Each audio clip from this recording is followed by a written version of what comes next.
Puji syukur kita panjatkan kehadirat Allah Subhanahu wa Ta'ala, Tuhan Yang Maha Esa, karena atas rahmat dan karunia-Nya, kita dapat hadir bersama dalam keadaan sehat walafiat di kegiatan press release APBN dan evaluasi pelaksanaan anggaran periode semester September 2025.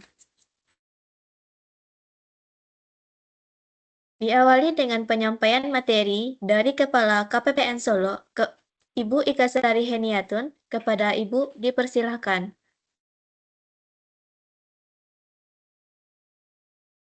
Langsung mulai aja ya Mas Iqnal ya. Iya, Bu, langsung. Oke, baik. Terima kasih waktunya. Terima kasih MC ya dulu ya. Bismillahirrahmanirrahim. Yang terhormat Bapak Ibu para kuasa pengguna anggaran lingkungan wilayah kerja KPPN Solok. Kemudian juga yang saya hormati Bapak Ibu para pengelola keuangan, PPK, bendahara, operator ya, dan pejabat-pejabat lainnya. Dan yang saya hormati juga narasumber kita pada pagi hari ini, ada Mas Iqnal beserta tim, dan yang saya banggakan hadirin semua yang sudah bergabung bersama di virtual room kita untuk hari ini sama-sama mengikuti agenda press release dan evaluasi pelaksanaan anggaran. Baik, tanpa memperpanjang waktu, mungkin saya bisa dibantu materinya. Ini Bapak Ibu ya, izin agenda bulanan kita, press release APBN. Ini kita akan menyoroti raport kinerja kita semua yang sudah kami rekap ya oleh tim untuk periode yang berakhir di 30 September yang lalu ya. Jadi di triwulan 3 dan sekarang kita sudah memasuki triwulan keempat ya. Bulan Oktober sudah hampir berlalu, untuk triwulan keempat menyisakan 2 bulan lagi. Kita lihat di sini ya pagu belanja kami ya, ini pagu belanja Bapak Ibu semua. Hanya saja yang untuk pagu belanja dari kementerian lembaga, kita lihat di sini kuenya yang biru itu, kalau total adalah 2,7 miliar, yang pagu belanja Bapak Ibu ya kementerian lembaga adalah sebesar 464 miliar, sekitar itu ya, 17% dari pagu yang dikelola oleh KPPN Solok. Sebagian besarnya pagu ini ya, alokasi belanja ini diperuntukkan ya bagi teman-teman di pemerintah daerah dalam bentuk transfer ke daerah ya. Jadi luar biasa ya, ini dukungan pemerintah untuk para pimpinan daerah ya, karena kalau di kita ya, di kami di KPPN bentuknya adalah dalam bentuk transfer ke daerah, sementara nanti ini akan dicatat ya, ini bagian pelaporan biasanya catat mencatat ya oleh teman-teman di Pemda sebagai penerimaan dari pemerintah pusat ya. Dan mungkin sebagai informasi kita bersama ya, untuk di wilayah Solok Raya memang ya alokasi transfer daerah untuk pemerintah Kabupaten Solok, Kota Solok, dan Kabupaten Solok Selatan mendominasi atau bahkan lebih besar daripada pendapatan asli daerah masing-masing pemerintah daerah atau pemerintah kota ya. Jadi ini bentuk dukungan dari pemerintah pusat ya. Kemudian kita lihat Bapak Ibu, yang selanjutnya adalah apa yang sudah kita lakukan ya. Jadi ini realisasi belanja, bicara tentang apa yang sudah Bapak Ibu ya, yang sudah kami lakukan ya. Jadi catatan kami untuk per 30 September yang lalu sudah mencapai ya secara umum baik KL maupun TKD-nya berada di 76% atau setara dengan 2 miliar ya, 2.074 miliar. Ya, kalau secara umum memang ini sudah melampaui target triwulan ketiga ya, tapi nanti kita lihat, kita bedah lebih mendalam lagi mana yang sudah terlewati, mana yang masih menyisakan. Ya, jadi di Bapak Ibu terima kasih ya, karena secara penyerapan ya Bapak Ibu ya, kita semua sudah berhasil mencapai progres 73,57% dari pagu atau sebesar 341 miliar rupiah ya. Dan seterusnya TKD ya, ini memang juga lebih besar dari kita karena memang sudah banyak kegiatan-kegiatan yang dilaksanakan oleh teman-teman kita di pemerintah daerah ya. Realisasinya sudah 1,7 miliar ya, 1.732 miliar. Kemudian kita lihat Bapak Ibu, ini cerita kita di bulan September yang lalu ya, kalau dibandingkan dengan September 2024 memang banyak ya terdapat penurunan ya, salah satunya selain kebijakan efisiensi, salah satunya lagi salah duanya adalah mungkin ya ada rencana-rencana Bapak Ibu yang sudah direncanakan untuk bulan September khususnya itu tidak terlaksana ya, tidak terrealisasi ya. Jadi kalau kita lihat catatan atau tayangan di sini untuk belanja KL-nya, belanja KL yang di bulan September 2024 ya ada dua penyebabnya, yaitu turunnya realisasi belanja barang dan juga belanja modal ya. Ini belanja barang lebih besar penurunannya, nanti kita lihat apa saja yang menyebabkannya. Dan yang TKD sedikit lebih kecil ya, hanya 4,78% ya, karena memang untuk penyaluran TKD ini ya tidak seperti Bapak Ibu yang bisa langsung mengajukan tagihan setelah dokumen lengkap. Teman-teman di pemerintah daerah harus menunggu ya, ketika dokumen yang disampaikan atau yang akan diajukan sudah lengkap ya, masih menunggu rekomendasi dari kantor pusat kami ya, tim DJPK yang sudah atau izin untuk merealisasikan dana transfer ke daerah ini. Selanjutnya Bapak Ibu sekalian, nah ini Bapak Ibu ya, jadi luar biasa walaupun tadi angkanya di Bapak Ibu 300 miliar ya, ternyata kalau kita lihat secara nasional ya, ini memang kecil ya, tapi kecil ini berdampak sangat signifikan ya. Kita lihat untuk belanja TKD-nya ya, yang pagu 1,7 miliar tadi itu memberikan kontribusi secara nasional sebesar 30% ya, cukup banyak ya, karena kalau secara kewilayahan untuk wilayah Sumatera Barat, memang porsi pagu untuk teman-teman di perintah daerah ini rata-rata ya secara umum itu masih dominan ya di atas 70% ya. Kalau tadi kita di 82%, untuk kewilayahan Sumatera Barat itu berada di angka di atas 70% ya. Jadi hampir seluruh pemerintah kabupaten dan kota itu alokasi TKD-nya adalah mendominasi daripada alokasi kementerian atau lembaga. Sementara kontribusi Bapak Ibu secara nasional itu berada di angka 341 miliar atau 2% dari total realisasi ya. Ini kita bicara realisasi tingkat nasional ya. Jadi luar biasa ya, walaupun kecil tetapi ini sangat berdampak ya terhadap kebijakan secara nasional. Ini kalau Bapak Ibu mau melihat kinerja, masih sebelumnya melihat kinerja pemerintah daerah di wilayah Bapak Ibu sekalian, ya kita bisa lihat dari realisasi yang sudah dicapai oleh masing-masing pemerintah daerah. Ya kita lihat di sini Kota Solok memiliki kontribusi yang cukup signifikan ya, karena di antara 3 wilayah kabupaten atau kota ya ini paling besar ya, 15% kontribusinya secara nasional. Diikuti oleh pemerintah daerah di Kabupaten Solok Selatan yang kontribusinya berada di angka 9%, dan terakhir adalah di Kabupaten Solok. Ini yang mana Mas ya? Solok ya? Solok karena realisasinya kecil ya. Ini masih ada di angka 7%. Kemudian Bapak Ibu kita lihat ya, nah ini ya, kalau tadi di depan secara umum memang sudah di angka 76 ya, sementara untuk KL-nya 73, dan ternyata tidak sama ya Bapak Ibu sekalian, realisasi untuk masing-masing jenis belanja. Untuk belanja pegawai memang tidak terlalu banyak tantangannya, ini sudah melebihi target ya, capaian atau target triwulan ketiga kita adalah 75%. Jadi Bapak Ibu sudah menyumbang ya, berkontribusi sebanyak 259 miliar atau sudah berada di progres 77% ya, melebihi target, tetapi tidak dengan belanja barang ataupun belanja modalnya. Ya untuk belanja barang sebenarnya sedikit lagi ya, tapi mungkin ada beberapa hal yang menjadi tantangan Bapak Ibu. Jadi capaiannya hanya sebesar 76 miliar atau secara progres berada di angka 63% ya, ada gap sebesar 6%.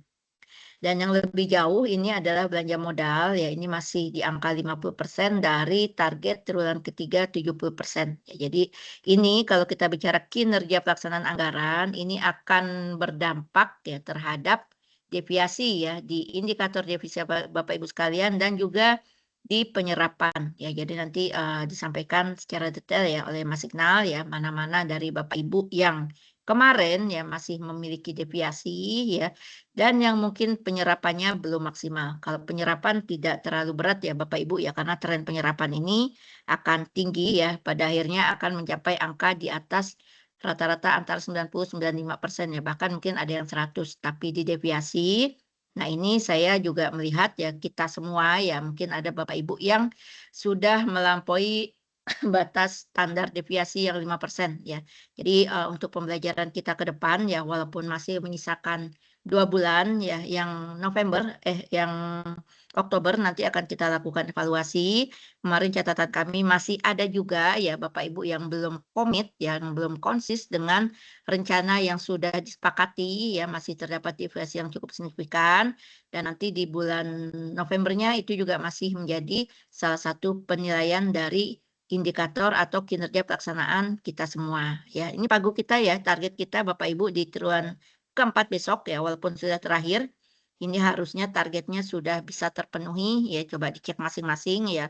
Bisa jadi mungkin yang belanja modal yang masih menyisakan PR yang sangat besar ya, karena di triwulan 3 yang lalu baru 51%, sementara nanti di Desember ya atau akhir ya tahun 2025 ini target kita untuk belanja modal adalah 90%. Ya, jadi nanti silakan Bapak Ibu ya, ada waktu tersisa karena kita sudah sampaikan langkah-langkah akhir tahun anggaran, ada tanggal-tanggal tertentu yang menjadi batasan kita semua ya, batas waktu revisi ya, batas waktu pengajuan SPM kontrak ataupun batas waktu yang lain yang kalau itu terlewat, nah ini tidak hanya berdampak kepada Bapak Ibu, tapi kami di KPPN selaku pembina satuan kerja ini juga akan terdampak terhadap nilai kami selaku kuasa bun. Kemudian kita next, ini Bapak Ibu ya, kalau yang tadi, angka-angka tadi kita buatkan grafik ya, beda ya antara grafiknya ya, belanja pegawai, belanja barang dan modal. Untuk belanja pegawai relatif ya cenderung stabil ya walaupun fluktuatif ya karena memang secara umum tidak terlalu banyak tantangan kita semua dalam mengelola belanja pegawai ya. Biasanya yang menjadi tantangan itu adalah di belanja barang dan modal. Ya, agak beda ya Bapak Ibu ya, yang merah dan yang biru. Yang biru ini 2024. Kalau Bapak Ibu ingat, kita di 2024 yang lalu ya mengikuti agenda politik ya, pemilihan umum dan pemilihan kepala daerah sehingga kemarin di antara Januari sampai Maret dan Juni sampai Agustus itu terdapat ya rekan-rekan kita yang mengampu kegiatan atau mengawal kegiatan pemilu pilkada ini mendapat alokasi dana yang besar sehingga realisasinya juga cukup besar.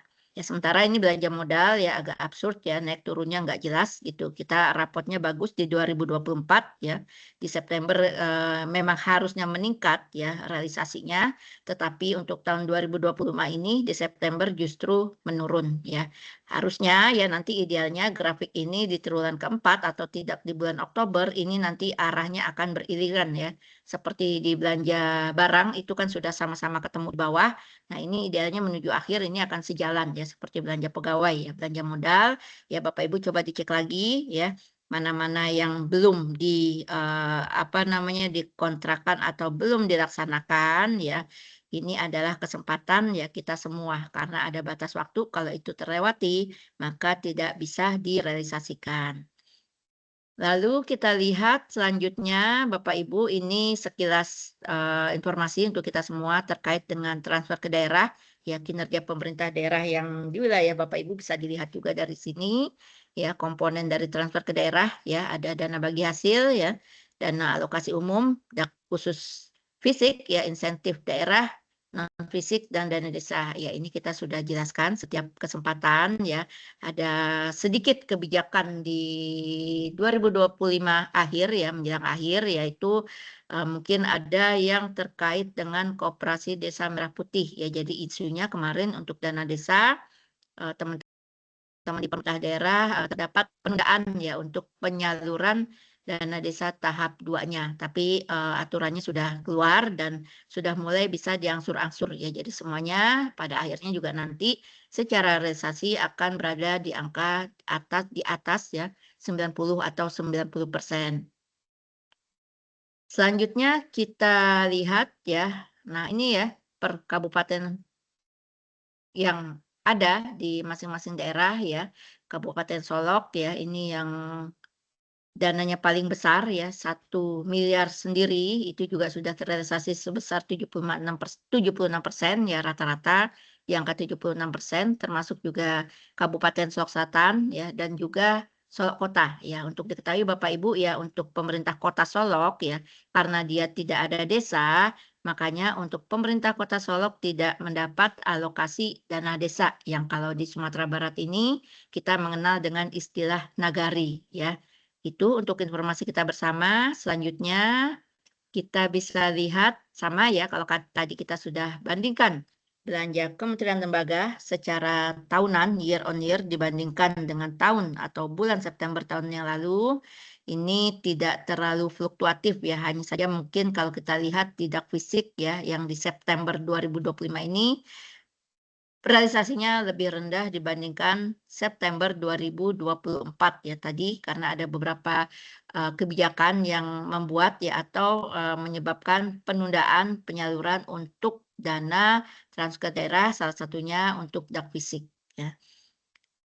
Selanjutnya ini sama ya, DTU ya, grafiknya memang tidak terlalu heboh seperti grafik yang tadi KL ya, karena memang ini sudah ada ketentuannya. Jadi kalau memang kita di KPPN belum mendapat nota dinas atau rekomendasi dari pimpinan di pusat, berarti kita belum bisa menyalurkan ya, walaupun mungkin teman-teman di daerah secara dokumen sudah lengkap ya untuk dapat disalurkan dananya ya. Kita lihat bersama grafiknya. Kemudian kita next lagi itu ya tadi Bapak Ibu kinerja anggaran kita, raport pelaksanaan APBN kita sampai dengan September ya. Harapannya nanti ke depan lebih semangat lagi ya. Karena menuju akhir tahun ini seharusnya tidak ada lagi tantangan-tantangan sebagaimana yang kita hadapi di awal periode kita melakukan penyerapan anggaran ya. Tapi ya tetap mengacu kepada target-target, kepada rencana-rencana dan yang harus dijadikan pedoman juga adalah ya mengingat kembali batas waktu penyampaian SPM ya yang sudah pernah kami sampaikan sebelumnya.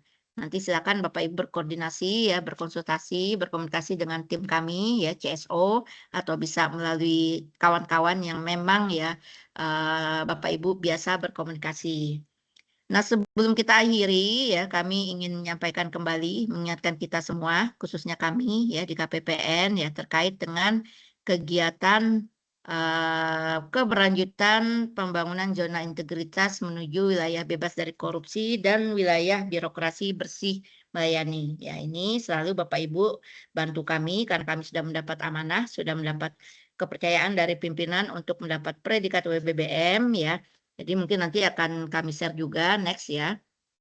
Bapak Ibu yang sedang mengikuti proses ya ini yang harus ya menjadi atau trik ya.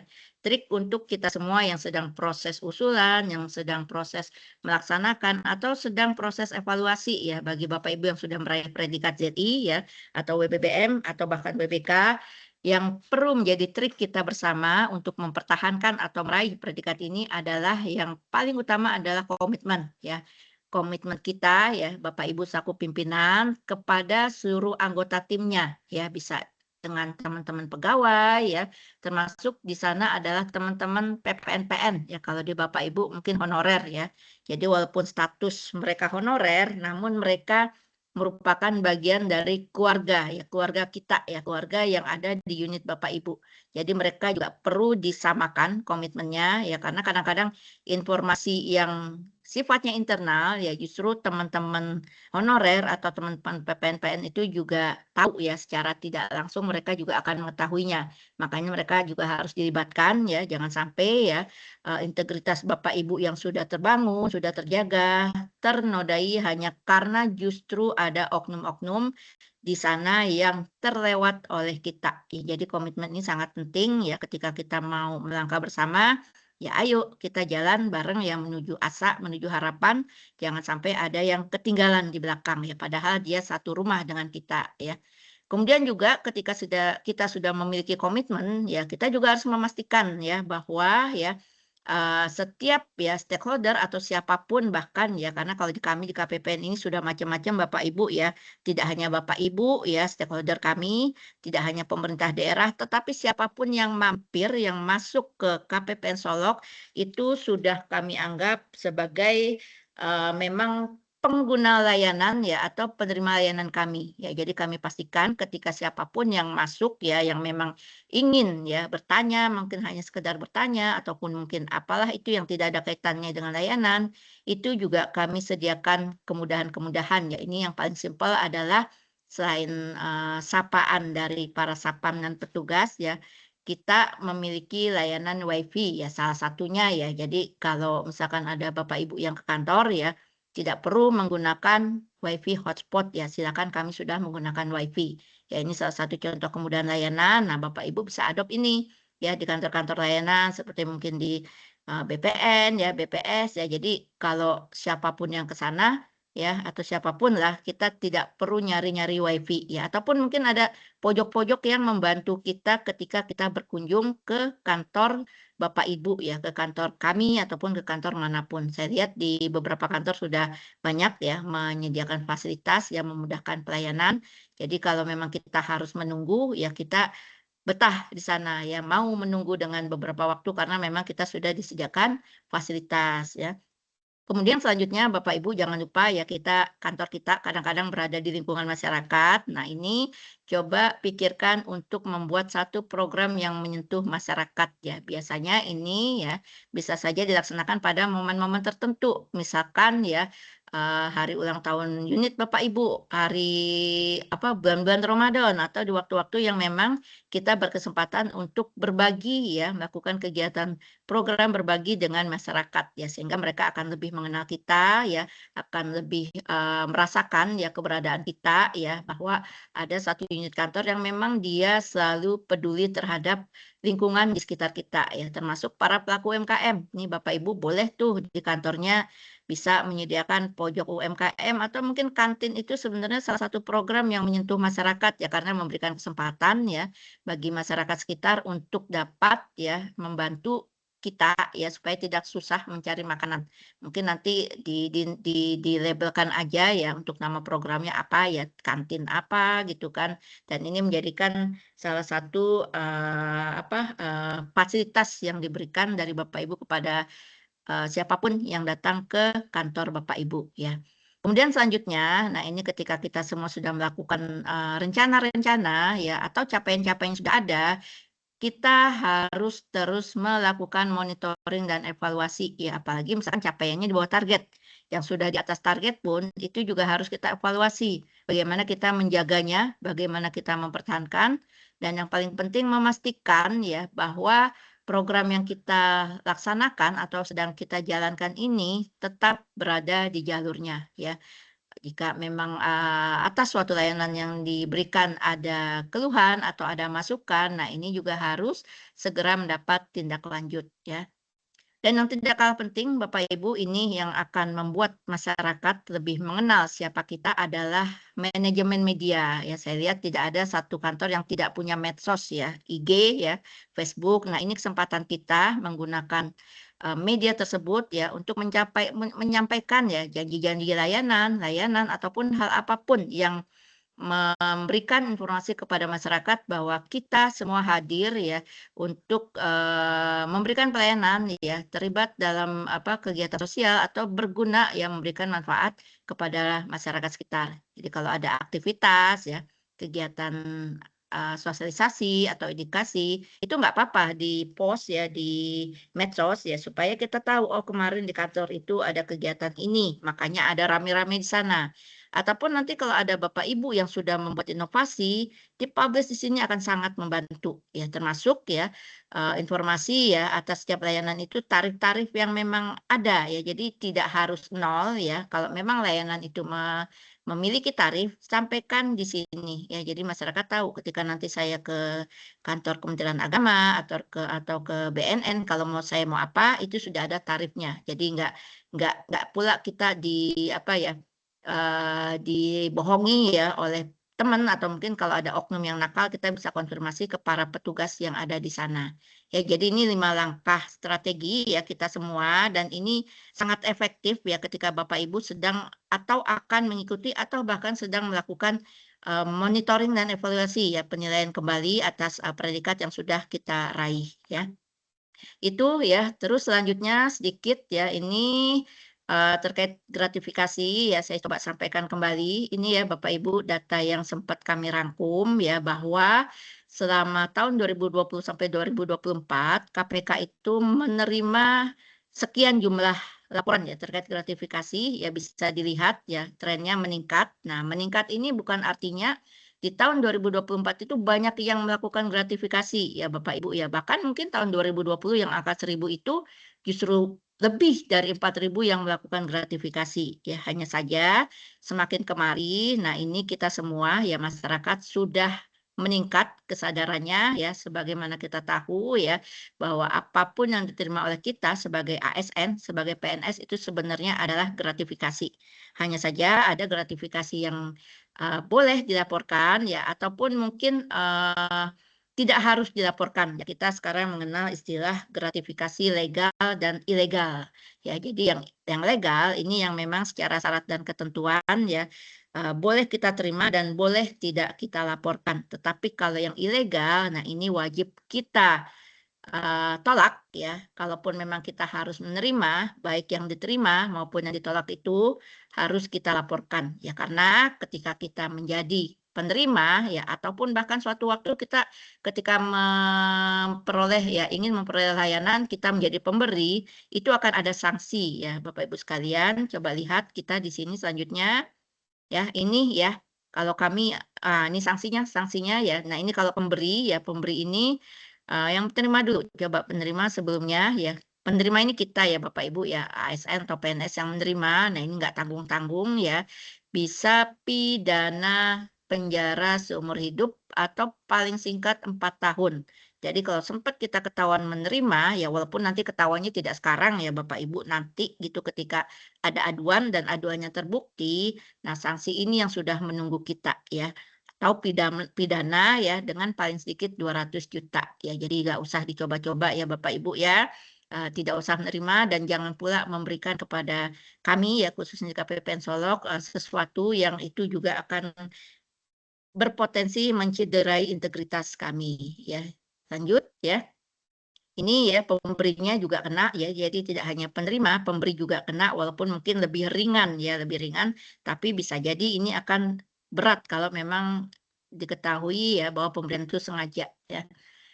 Dan terakhir ya kita bicara WISE ya, WISE ini juga sudah sering kami sampaikan, kami punya sarana pengaduan WISE Kemenkigoid ya, walaupun mungkin Bapak Ibu sudah pernah dengar ya, Pak Menteri kami juga punya saluran khusus ya, silakan ya kalau mau disampaikan ke beliau, ke kami juga akan lebih baik ya karena kami bisa lebih cepat mengetahui apa yang harus kami perbaiki ya. Ini 5 medianya mulai dari website ya WISE Kemenq, kemudian ada sarana telepon ya baik hotline maupun saluran WhatsApp, kemudian surat elektronik atau jika Bapak Ibu berkesempatan datang ke Jakarta ya ini ada kantor kami ya untuk menindaklanjuti laporan pengaduan atau pelanggaran-pelanggaran yang mungkin ya Bapak Ibu temui ya di lapangan ke Gedung Inspektorat Bidang Investigasi. Tetapi jangan lupa Bapak Ibu syaratnya harus ada ya. Jadi kalau syaratnya ya tidak sesuai ya, kemarin mungkin ada Bapak Ibu juga sudah mendengar ya ada apa isu viral ya bahwa ada pegawai kami ya yang mendapat atau dilaporkan ya ke pimpinan kami sedang di luar gitu di jam kerja, tapi ternyata tidak, ada indikator what, where, when, who, how-nya ataupun jika ada itu tidak terbukti, yaitu mungkin, tidak bisa kita teruskan tindak lanjutnya. Jadi pastikan Bapak Ibu kalau memang mendapatkan peristiwa itu ya dan ingin disampaikan, dilaporkan sebagai dugaan pelanggaran, ya pastikan apa indikasinya. Kemudian di mana gitu, mungkinkah di kafe atau di suatu tempat, dan kapan ya. Kemudian siapa saja ya, siapa saja itu bisa pegawainya sendiri atau anggota keluarga bisa jadi. Kadang-kadang, di kami tidak sedikit juga ya yang kami ya ataupun teman-teman kami itu terdampak ya, terlapor ya, gara-gara anggota keluarga kami ya yang terlihat oleh masyarakat di tempat-tempat yang tidak seharusnya ya, dan kemudian bagaimana? Ya, jadi nanti Bapak Ibu tidak perlu ragu karena di kami juga sudah ada jaminan atas ya, pelapor ya, kalau memang laporan sampaikan itu sudah sesuai ketentuan ya. Jadi jangan jujur juga Bapak Ibu ya ketika melaporkan, kita bikin tuh namanya Ani gitu kan atau siapa gitu. Ini boleh kita menggunakan nama anonim atau nama-nama lain, nama-nama yang disamarkan. Itu mungkin ya Bapak Ibu ya pengingat kita sama ya, mohon perhatian tadi kinerja pelaksanaan anggaran kita masih banyak yang perlu ditingkatkan ya karena nanti di 2026 ya isunya akan kami sampaikan pada periode berikutnya akan lebih banyak lagi tantangan-tantangannya. Mungkin sedikit kalau info efisiensi akan beda bentuknya ya di kepemimpinan,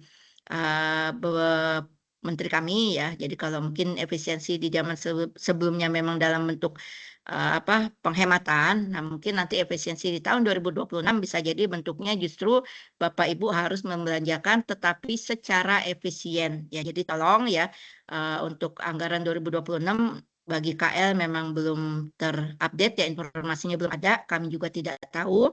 Mudah-mudahan dalam waktu dekat ya bisa kita dapatkan informasinya. Jadi kalau ada di antara Bapak Ibu yang memiliki kegiatan-kegiatan fisik seperti belanja modal itu sudah bisa direncanakan ya sedari awal. Perencanaannya ya, artinya perencanaan untuk prosesnya tetapi bukan komitmennya. Komitmennya itu baru bisa dilaksanakan setelah memang dokumennya secara resmi Bapak Ibu terima. Itu ya Bapak Ibu tetap semangat ya, tetap jaga integritas, kita sama-sama mempunyai amanah mengawal anggaran yang berada di unit masing-masing. Terima kasih sekali lagi, mohon maaf bila ada kekurangan. Billahi taufiq wal hidayah. Wassalamualaikum warahmatullahi wabarakatuh.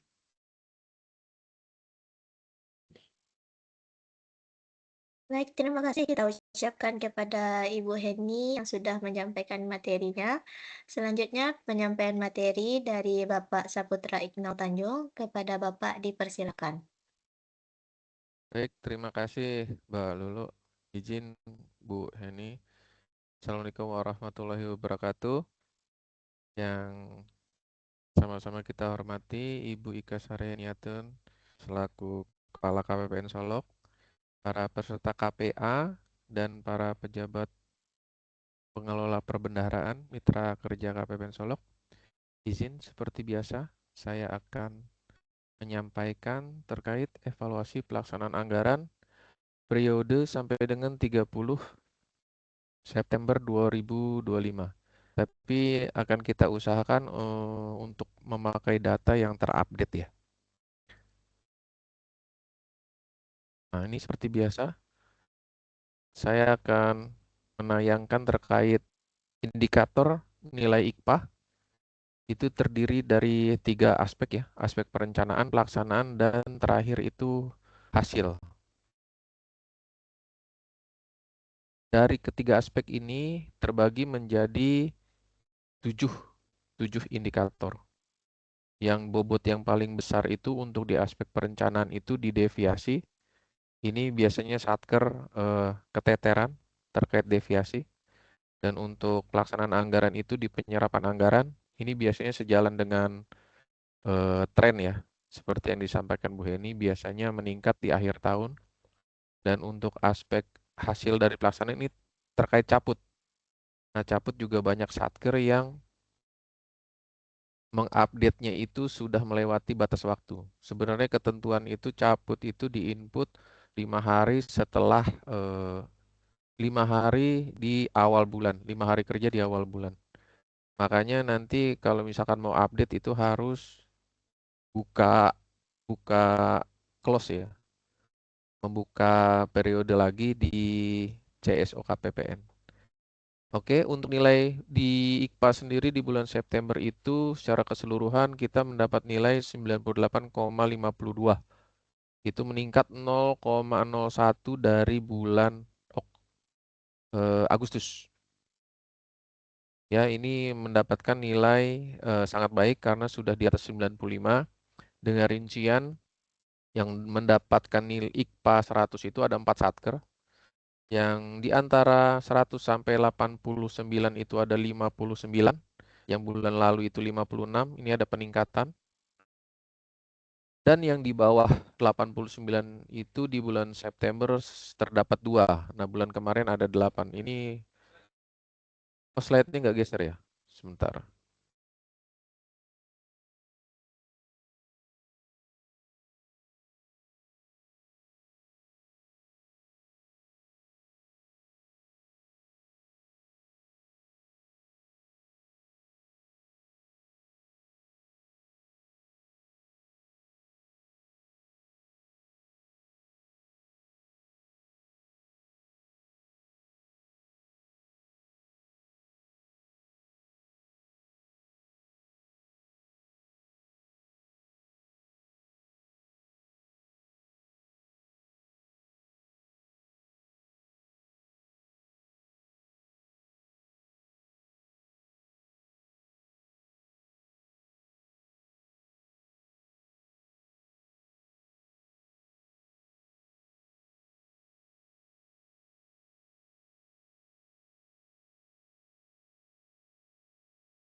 Izin Bapak Ibu, ada terkendala teknis. Izin saya teruskan ya. Tampilannya terlihat ya Bapak Ibu.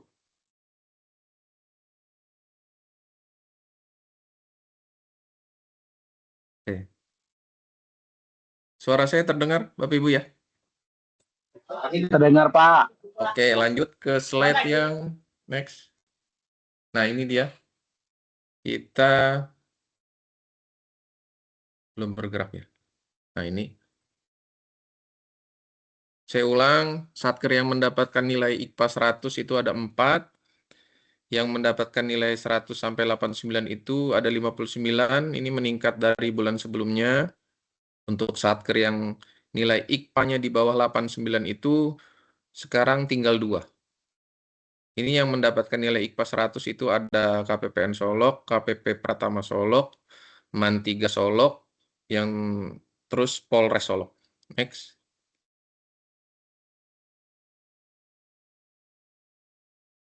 Oke, ini nilai rincinya untuk IKPA. Itu yang saya merahkan itu dari bulan lalu terjadi penurunan, yaitu halaman 3 DIPA. Selanjutnya pengelolaan UP dan TUP yang bulan lalu harusnya 8,98 menjadi 9,97. Sedangkan untuk IPA-nya seperti yang saya sampaikan sebelumnya itu 98,52 naik 0,01 poin. Next.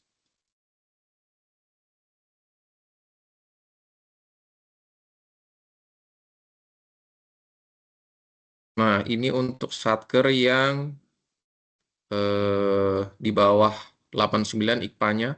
MTSN 2 Solok sama KPU Kabupaten sebelumnya Kabupaten Solok ya, itu terjadi penurunan dari IKPA yang bulan kemarin. MTSN 2 Solok IKPA sebelumnya itu di 90, sekarang di 79. Untuk KPU yang bulan sebelumnya 88, sekarang di bulan ini 86. Itu disebabkan oleh itu ada di perekaman cabut. Cabutnya ternyata masih rendah, nilainya di 65 masing-masing satker itu, dan di deviasi. Khusus untuk MTSN 2 Solok itu deviasinya nilainya di 60. Oke, next. Nah, ini terkait deviasi, update per 29 Oktober ya. Ini saya sampaikan bahwa untuk belanja pegawai, ini belum keluar ya tampilannya. Oke, ini terdapat 6 satuan kerja yang deviasi RPD-nya di atas 5%. Ini untuk belanja pegawai ya. Dan untungnya di sini untuk yang biasanya deviasi tinggi itu di Kemenak. Kemenak yang membayar gaji itu di Sekjen kalau nggak salah. Itu di sini sudah nggak masuk. Tetapi masuk juga untuk Kemenak Kota Solok itu di Satker 42-nya. Malah rencananya 100, tapi tidak ada realisasi, makanya persentase deviasinya itu di 100%. Itu untuk belanja pegawai. Next. Untuk belanja barang.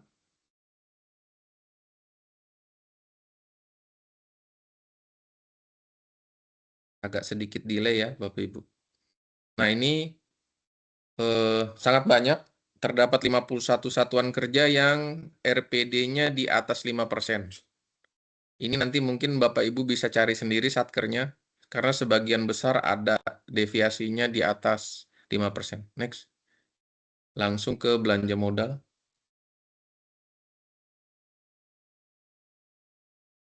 Nah, ini untuk belanja modal terdapat 12 satker yang deviasi RPD-nya di atas 5%. Ada Rutan, MAN 1, Kejari Solok, Kantah, MTS,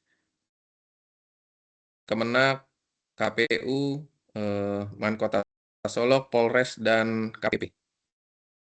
Ini bisa Bapak Ibu lihat nanti di slide-nya. Next. Agar di bulan besok, di bulan November, itu harap diperhatikan lagi deviasi halaman 3 dipanya.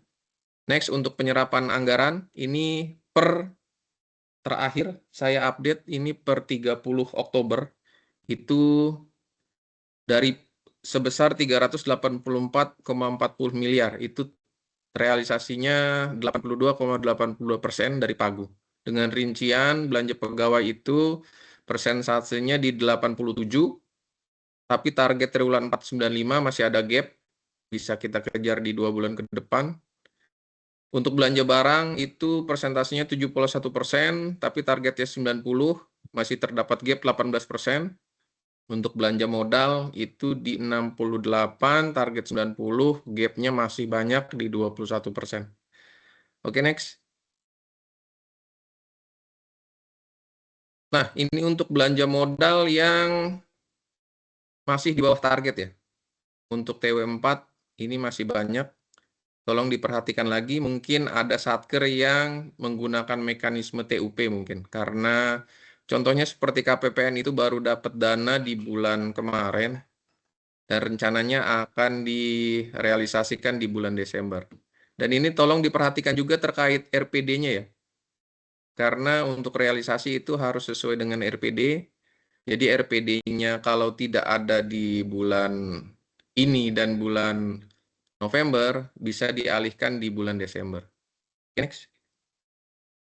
Ini terkait penyelesaian tagihan. Next.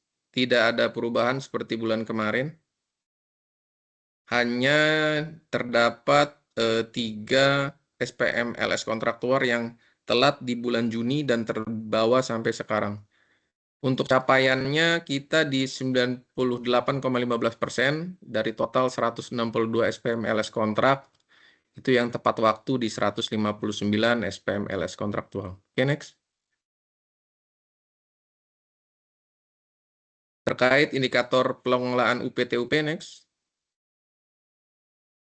Nah, ini coba kita perhatikan terdapat 3 komponen, ketepatan waktu, persentase GUP, dan setoran TUP. Untuk ketepatan waktu, itu ada peningkatan dari bulan kemarin, dari 98,48 ke 98,62. Untuk persentase, juga terdapat peningkatan dari 3 bulan ke belakang. Untuk setoran TUP, juga terdapat peningkatan karena sudah sedikit satker yang melakukan setoran sisa TUP, tapi masih ada. Nanti kita lihat next. Nah, ini masih ada satker yang menyetorkan sisa TUP-nya. Seperti yang sudah saya sampaikan sebelum-sebelumnya itu, TUP yang dimintakan oleh satker itu diharapkan untuk dihabiskan ya Bapak Ibu. Jadi tidak ada lagi ceritanya TUP itu bersisa gitu. Jadi tidak ada setoran TUP. Karena setoran TUP ini dapat mengurangi nilai penyelesaian UPT-UP. Next, terkait capaian output, masih terdapat, seperti yang saya sampaikan tadi, masih terdapat caput yang belum optimal di 4 satker. KPU Kabupaten Solok, MTSN 2, Pengadilan Agama Muara Labuh, Kejaksaan Negeri Solok Selatan. Ini mohon bisa ditingkatkan lagi, maksimal besok ya. Diminta tolong untuk CSO-nya dibuka lagi untuk pengisian caputnya. Next, untuk digitalisasi pembayaran CMS, DigiP1 dan KKP. Untuk CMS sendiri dari total 73 rekening, itu masih terdapat 38 rekening yang belum bertransaksi melalui CMS. Itu capaian kita di 47,94%. Untuk transaksinya CMS kita capaian di 83,57%, dari total transaksi itu di 12.169 transaksi. Jadi untuk satker-satker dimohon transaksi CMS-nya diperbanyak dibandingkan dengan tarik kartu debit dan penarikan uang di teller ya. Itu untuk CMS. Next. Nah, ini masih terdapat 37 rekening VA yang belum melakukan CMS. Nanti Bapak Ibu bisa lihat sendiri. Mohon untuk yang rekeningnya ada di sini dapat mendaftarkan CMS-nya ke bank terkait. Jika terkendala bisa disampaikan ke KPPN, nanti akan kita bantu menyampaikannya ke Kanwil. Selanjutnya untuk DigiP, data per 30 Oktober itu sudah sebanyak 30 satuan kerja yang melakukan transaksi melalui DigiP1. Dari total satker yang menggunakan UP itu di 64 satker, jadi capaiannya sekarang di 46%. Dengan total transaksi 346, ini yang tertinggi terupdate itu KPPN Solok di 156, KPP Pratama Solok di 123, Kantah Kabupaten Solok 58, BPS Solok 26, Kemenak Kota Solok di 6, MTSN 2 Solsel di 5, BPS Solsel 4, Kemenak Kota Solok di 2, sisanya next. Nah, ini sisanya masih 1 transaksi ya. Diharapkan satker-satker yang sudah bisa bertransaksi dapat meningkatkan transaksinya lagi, minimal 1 bulan 1 lah. Jika ada kendala bisa menghubungi kami, KPPN Solok. Next, untuk KKP sendiri,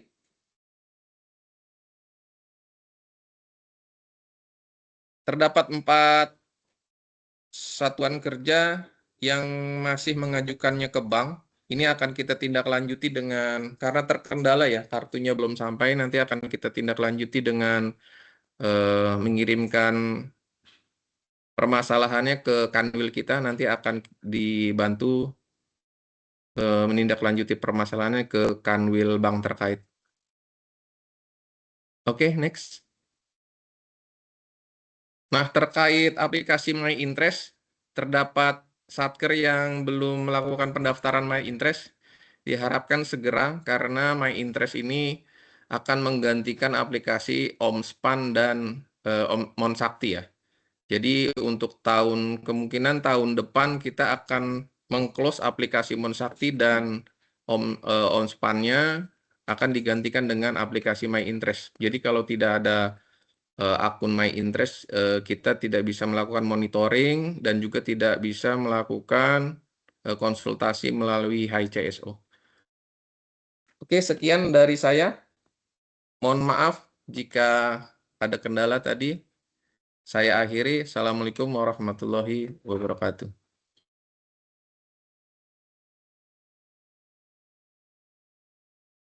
Bersama dengan Baik, terima kasih kita ucapkan kepada Bapak Iqnal atas paparan materi yang telah disampaikan. Baiklah, untuk selanjutnya kita adakan sesi foto bersama.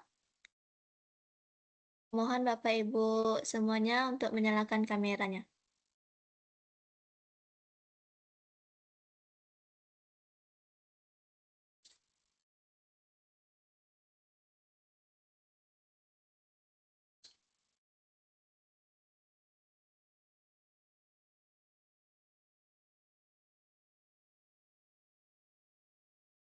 Baik, kita mulai untuk sesi fotonya. Saya pandu 1, 2, 3. Untuk slide yang kedua, 1, 2, 3. Selanjutnya yang terakhir 1, 2, 3. Baik, terima kasih Bapak dan Ibu.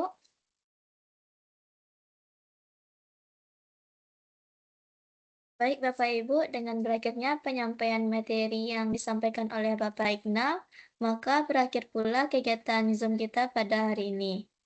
Terima kasih atas perhatian dan partisipasi Bapak dan Ibu. Mohon maaf apabila terdapat kekurangan dalam pelaksanaan kegiatan ini. Wassalamualaikum warahmatullahi wabarakatuh.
Bapak dan Ibu, saya izin end meeting untuk hari ini. Terima kasih. Assalamualaikum warahmatullahi wabarakatuh.